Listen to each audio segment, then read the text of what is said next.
My first impression of Claude was he had a tremendous presence about him. Getting to know Claude, he exhibited those leadership qualities through his actions, through his words. He's just very impressive. From the day he first got to Hamilton, October 2004, to today, he's been relentless in his support for that community. He's thoughtful, he's communicative, and very, very likable. We had talked about 3CDC's impact in Over the Rhine and Greater Cincinnati, and Claude was serving on that board of directors. Claude had a vision of what could be accomplished in downtown, and not only did he have the vision, but he had the wherewithal to execute the vision and was the first investor in the Hamilton Core Fund. Core is a catalytic redevelopment company.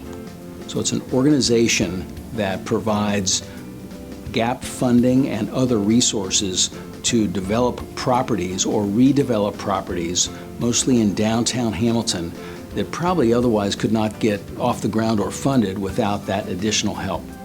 Fast forward to today, over 20 buildings have been acquired in downtown Hamilton, and over 800 new jobs have been created because of the Core Fund. There's two big markers relative to the influence along this I-75 corridor. One is the downtown headquarters of the First Financial Bank, and moving it to downtown Cincinnati.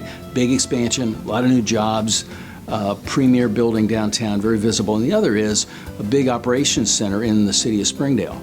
I think really just demonstrates in a very positive way that his focus has been all up and down this corridor. When you have the corner office in a company, and you have the responsibilities to build your company, you also have a responsibility to what's going on outside those windows. So he takes that notion very seriously. Every community foundation needs a bank that's going to support them in the beginning, and First Financial was our bank. They stood beside us, they helped us through the rough times at the beginning, and have continued throughout. He makes certain that this area has dollars to support the charities and to support the efforts that people give here. That's very important to everybody who's operating here. It's important to the Chamber, the Community Foundation, Reach Out Lakota, all these organizations that are operating here. It's really that dedication to those basic economic development principles of how do we make these communities more prosperous, more of a better place to live, more of a place where businesses and people want to be. I think he just lives that attitude every day. He's made a big impact throughout the region, which is something that I know that was always a goal of the bank, and I think he met that goal and really made First Financial Bank one of the pillars of the community. I'm just thrilled that he's in our community. I think he's a great asset with respect to who he is, with respect to what he's done for this corridor.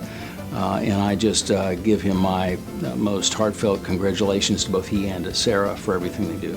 I always try to find a few people that I want to model my leadership traits after.